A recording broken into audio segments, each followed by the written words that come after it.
एक कपल था जो साथ में खुश रह रहा था, लेकिन इनमें से एक की जिद ने सब कुछ तबाह कर दिया और इस केस को इस तरह से अंजाम दिया गया कि इसकी प्लानिंग सुनकर आपको भी यकीन नहीं होगा कि इंसान कितना शातिर हो सकता है। तो आइए डिटेल में शुरू करते हैं इस केस फाइल को।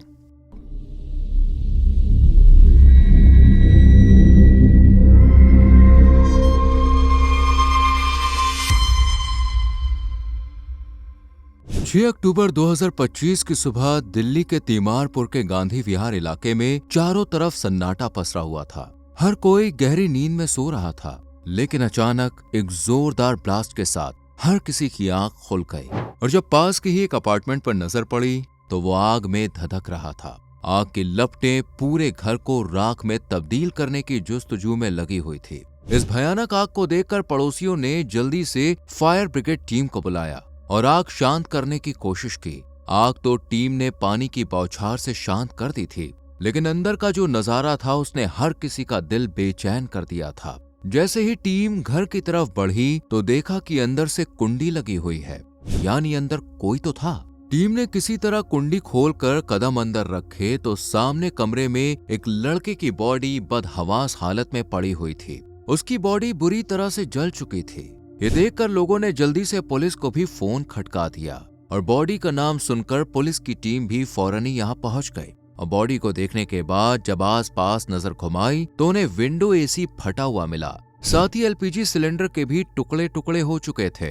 ये देखकर पुलिस को समझ में आ जाता है कि जरूर सिलेंडर फटने की वजह से ही ये सब हुआ है, लेकिन ये सिर्फ एक थ्योरी थी। इसलिए पुलिस फ्लैट के मालिक को बुलाकर बॉडी के बारे में पूछताछ करती है और मकान मालिक बताता है कि 32 साल के इस लड़के का नाम रामकेश मीना था, जो अपने होम टाउन यानी राजस्थान से कुछ समय पहले ही यहाँ यूपीएससी की तैयारी करने आया था और उसके परिवार वाले भी कुछ समय बाद उससे मिलने आया करते थे। मकान मालिक रामकेश के पेरेंट्स का नंबर भी पुलिस को सौंप देता है और पुलिस उन्हें राजस्थान से सीधा दिल्ली बुला लेती है। परिवार जब अपने रामकेश की ये दर्दनाक हालत देखता है तो उनका कलेजा कांप जाता है। आंखों से आंसू दुख बनकर बहने लगते हैं। अपने बच्चे की हालत और पूरे कमरे की जली हुई स्थिति देखकर फैमिली पुलिस से कहती है कि ये कोई हादसा नहीं है, बल्कि ये एक सोची समझी साजिश है। और ये शक तब यकीन में बदल जाता है जब फॉरेंसिक टीम को कुछ क्लू मिलते हैं। दरअसल छानबीन के दौरान फॉरेंसिक टीम नोटिस करती है कि गैस सिलेंडर किचन में नहीं बल्कि बाहर कमरे में रखा है। लेकिन क्यों? अगर ये हादसा था तो फिर किचन में सिलेंडर को फटना चाहिए था। रामकेश के कमरे में सिलेंडर क्यों रखा था? ये बात पुलिस के दिमाग में भी शक का बीज बो देती है और पुलिस अब शक भरी नजरों से इस केस की इन्वेस्टिगेशन को आगे बढ़ाती है और बिल्डिंग की निगरानी कर रहे सीसीटीवी कैमरों को खंगालना शुरू कर देती है, जिसमें पुलिस को कल रात यानी 5 अक्टूबर की फुटेज भी मिलती है, जिसमें रात के करीब 8:30 बजे 2 युवक रामकेश के फ्लैट के अंदर दाखिल होते हुए नजर आ रहे थे और फिर करीब 39 मिनट बाद एक लड़का मुंह ढके हुए बाहर भागता भी नजर आया, लेकिन चेहरा ढका होने की वजह से उसका चेहरा साफ नहीं दिख रहा था। इसके बाद लगभग 2:57 पर भी 2 लोग फेस को कवर करके रामकेश के फ्लैट से बाहर निकलते हुए दिखाई दिए और ये तब बाहर आए थे जब आग लगनी शुरू हुई थी। लेकिन पुलिस को ये समझ में नहीं आ रहा था कि जब 2 लोग अंदर गए तो फिर 3 बाहर कैसे आए और उन्होंने अपना मुंह क्यों ढक रखा था? क्या यही इस साजिश के मास्टरमाइंड थे? पुलिस ने जब इस फुटेज को आसपास के लोगों को दिखाया तो मुंह ढका होने की वजह से वो भी इन तीनों को पहचान नहीं पाए। पुलिस ने जोर देते हुए इन्हें कदकाठी से पहचानने को कहा और तभी एक शख्स ने इन तीनों को देखकर कहा कि मैं इसमें से एक लड़की को जानता हूँ, ये अमृता चौहान है जो रामकेश के साथ इसी फ्लैट में रह रही थी। ये सुनकर पुलिस तुरंत किसी तरह अमृता का नंबर निकलवा कर उसे कॉल करती है, पर फोन स्विच ऑफ बताता है, जिससे पुलिस को गड़बड़ी की बू आने लगती है, क्योंकि अमृता ने हादसे के बाद रामकेश को ना तो कॉल की थी और ना ही उसके घर आई थी। इसलिए अब पुलिस कॉल डिटेल्स और लोकेशन निकालकर अमृता तक पहुंचने की कोशिश करती है। लोकेशन तो बंद थी, लेकिन सीडीआर की मदद से पुलिस को पता चल गया था कि अमृता की रामकेश से कई बार और कई देर तक बात होती थी और दोनों एक साथ ही लिव इन में भी रह रहे थे। पुलिस अमृता के घर की लोकेशन जानकर सीधा पीतल नगरी मुरादाबाद में उसके घर पहुंच जाती है, लेकिन यहाँ भी 21 वर्षीय अमृता का कोई नामो निशान नहीं था। पुलिस अमृता के बारे में उसके परिवार से भी सवाल जवाब करती है, जिस पर फैमिली बताती है कि 8 जुलाई 2024 से फैमिली अमृता से नहीं मिली है, क्योंकि उन्होंने उससे हर रिश्ते नाते तोड़ दिए थे।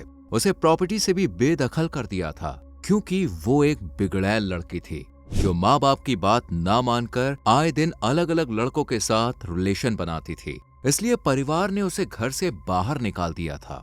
इसलिए परिवार पुलिस की कोई मदद नहीं कर पाता है। अब पुलिस के पास भी कोई ऐसी लीड नहीं थी जिस पर आगे बढ़कर अमृता तक पहुंचा जा सके।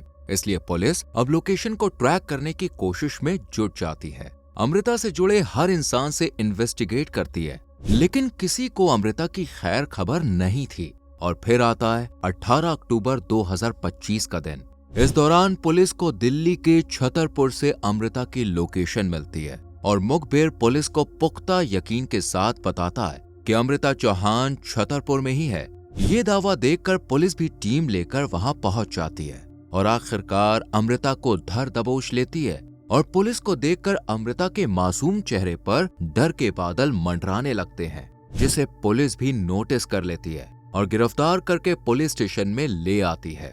अब एक तरफ पुलिस होती है और दूसरी तरफ सवालों के कटघरे में अमृता, जो बहुत घबराई हुई थी। पुलिस उसे शांति और बिना किसी नाटक के सब कुछ सच सच बताने को कहती है। अमृता भी जानती थी कि झूठ बोलने का कोई फायदा नहीं है, इसलिए वो पूरी कहानी डिटेल में सुनाना शुरू करती है, जिसकी शुरुआत होती है मई 2025 से। उस दौरान अमृता नोएडा में रह रही थी और काम की तलाश में उसने एक रिसेप्शनिस्ट जॉब के लिए अप्लाई किया था और उसे इंटरव्यू के लिए बुलाया गया था। इंटरव्यू देने के बाद जैसे ही अमृता बाहर निकलती है, उसके सामने आता है एक नौजवान हैंडसम लड़का, जो कोई और नहीं बल्कि रामकेश ही था। अमृता का किरदार कुछ ठीक नहीं था, इसलिए वो रामकेश के साथ भी हाय हेलो करके बातों के सुर छेड़ देती है। रामकेश को भी अमृता का अट्रैक्टिव लुक काफी पसंद आता है और वो अपने बारे में बताते हुए कहता है कि वो राजस्थान से बिलोंग करता है और यूपीएससी की तैयारी के लिए दिल्ली आया है। वहीं अमृता भी अपने बारे में बताती है कि उसने फॉरेंसिक साइंस में बीएससी की डिग्री हासिल की है और अभी भी वो सीएस कर रही है। दोनों की ये पहली मुलाकात इतनी अच्छी रहती है कि दोनों एक दूसरे का नंबर एक्सचेंज कर लेते हैं। लंबी लंबी बातों का दौर शुरू हो जाता है और फिर अमृता रामकेश की मर्जी से उसी के फ्लैट में उसके साथ लिव इन में रहना शुरू कर देती है। बताया जा रहा है कि रामकेश अमृता के साथ बिताए गए प्राइवेट मोमेंट्स को फोटोज और वीडियोस के जरिए मोबाइल और लैपटॉप में कैद करके रखता था। और जब अमृता को पता चला कि उसने उसकी प्राइवेट फोटोज को हार्ड डिस्क में छुपा कर रखा है, तो वो बहुत गुस्सा होती है और उन्हें डिलीट करने को कहती है। पर रामकेश उसकी बात पर ना तो ध्यान देता है और ना ही फोटोज और वीडियोस को डिलीट करता है। अमृता कई बार रामकेश को डेटा डिलीट करने को कहती है, पर हर बार रामकेश उसकी बात को टाल देता है और ये बात अमृता को बिल्कुल भी पसंद नहीं आती है। इसलिए अक्टूबर के महीने में दोनों के बीच लड़ाई झगड़ा होना शुरू हो जाता है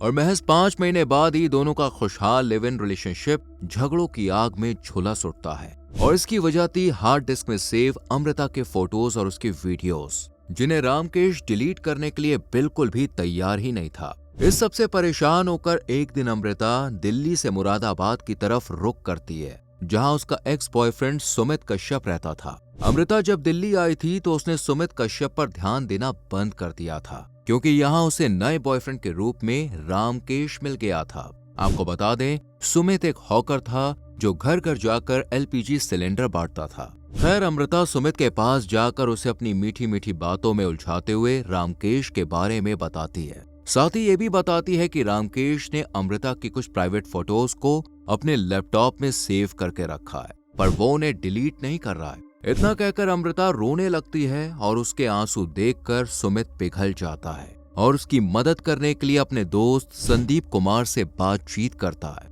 संदीप मुरादाबाद के बंगला गांव की वाल्मीकि बस्ती का रहने वाला था और फिलहाल ग्रेजुएशन के बाद एसएससी और सीजीएल की प्रिपरेशन में लगा हुआ था। सुमित को यकीन था कि संदीप उसकी कोई ना कोई मदद तो कर ही देगा। संदीप भी अमृता की मदद करने के लिए राजी हो जाता है और तीनों प्लान बनाते हैं कि वो रामकेश के पास जाकर उसे धमकाकर नॉर्मली फोटोज और वीडियोस डिलीट करवा देंगे और इससे पूरी प्रॉब्लम सॉल्व हो जाएगी। इसी सोच के साथ तीनों दिल्ली के लिए रवाना हो जाते हैं और रामकेश के फ्लैट पर पहुंचकर अच्छे से छानबीन करते हैं, लेकिन ना तो उन्हें हार्ड डिस्क मिलती है और ना ही लैपटॉप में कोई डेटा।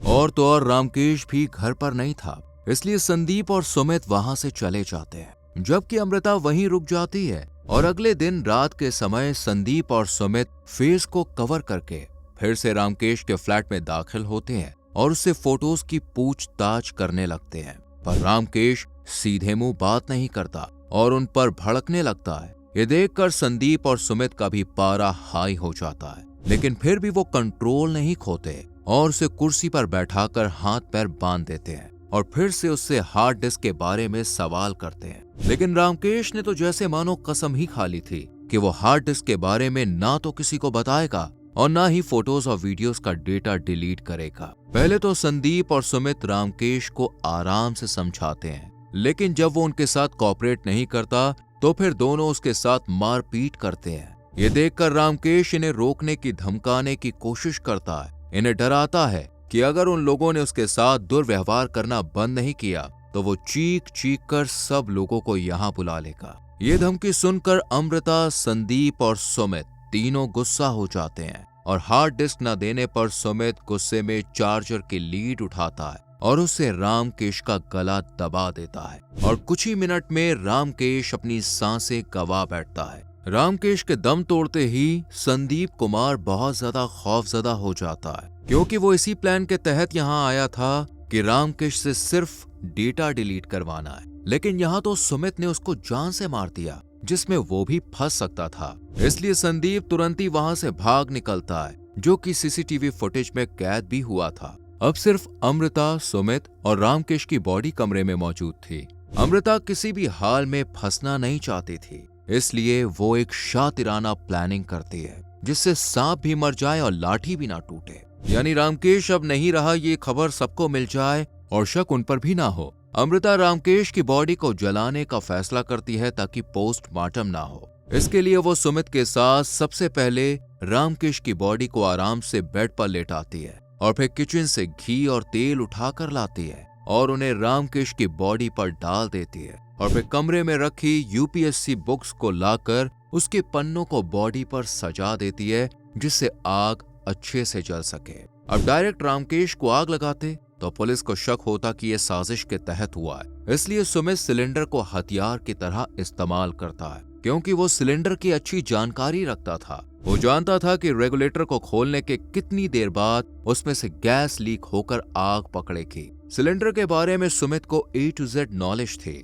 इसलिए वो किचन से सिलेंडर उठाकर रामकेश के कमरे में लाता है और उसे बिल्कुल रामकेश के चेहरे के पास सेट कर देता है ताकि बॉडी के चिथड़े चिथड़े उड़ जाएं। सुमित रेगुलेटर को खोलकर गैस को लीक होने देता है। अब सुमित सिलेंडर से दूर आग लगाता है ताकि गैस जब फैले तो वो इस आग को पकड़ ले। इसी शातिराना प्लान के तहत वो दोनों आग जलाकर वहां से निकलने लगते हैं, पर तभी इन्हें कुंडी का ध्यान आता है। अगर ये लोग बाहर से कुंडी लगाकर जाते तो पुलिस जान जाती कि कोई आया था, इसलिए बाहर से दरवाजा लॉक है। ये सोचकर सुमित और अमृता दरवाजे में लगी एक जाली को तोड़ देते हैं और बाहर से जाली के अंदर हाथ डालकर उसे अंदर की तरफ से लॉक कर देते हैं, मानो रामकेश ने खुद अंदर से कुंडी लगाई हो। इतना सब करने के बाद दोनों फ्लैट से दूर जाकर खड़े हो जाते हैं और देखते रहते हैं कि कब आग ज्वालामुखी बनकर फूटेगी और कब लोगों को इसकी भनक लगेगी। इस सब में 6 अक्टूबर की सुबह हो जाती है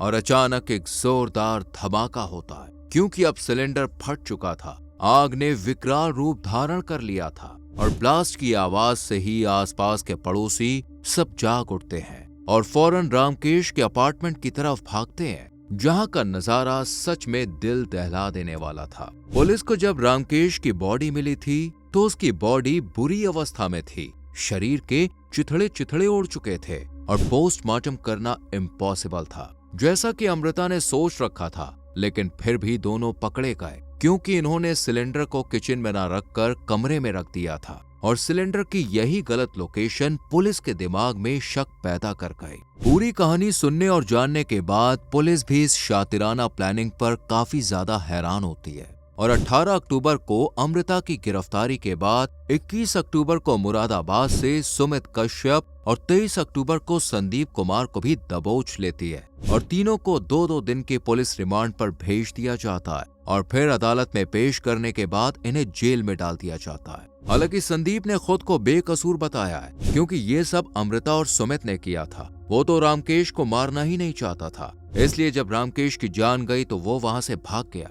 लेकिन क्या सच है और क्या झूठ, ये सब पुलिस जानने की कोशिश में लगी हुई है, जबकि कुछ लोग इसे रामकेश के किए का ही फल बता रहे हैं। पुलिस ने भी जब रामकेश की कमरे की छानबीन की तो किस्मत से उनके हाथ वो हार्ड डिस्क लग गई, जिसे चेक करने पर पुलिस को कई अश्लील फोटोज और वीडियोस मिली। बताया जा रहा है कि रामकेश ने कई सारी लड़कियों के प्राइवेट फोटोज को छुपा कर रखा था और इन्हीं में से एक अमृता भी थी, जिसकी सजा उसे इस तरह से मिली। आपको इस केस पर क्या लगता है, अपनी राय कमेंट सेक्शन में जरूर दें। वीडियो को लाइक और शेयर करके चैनल को सब्सक्राइब करें और बेल आइकॉन प्रेस करें, जिससे आने वाली वीडियोस आपसे मिस ना हो। मिलते हैं अगली वीडियो में।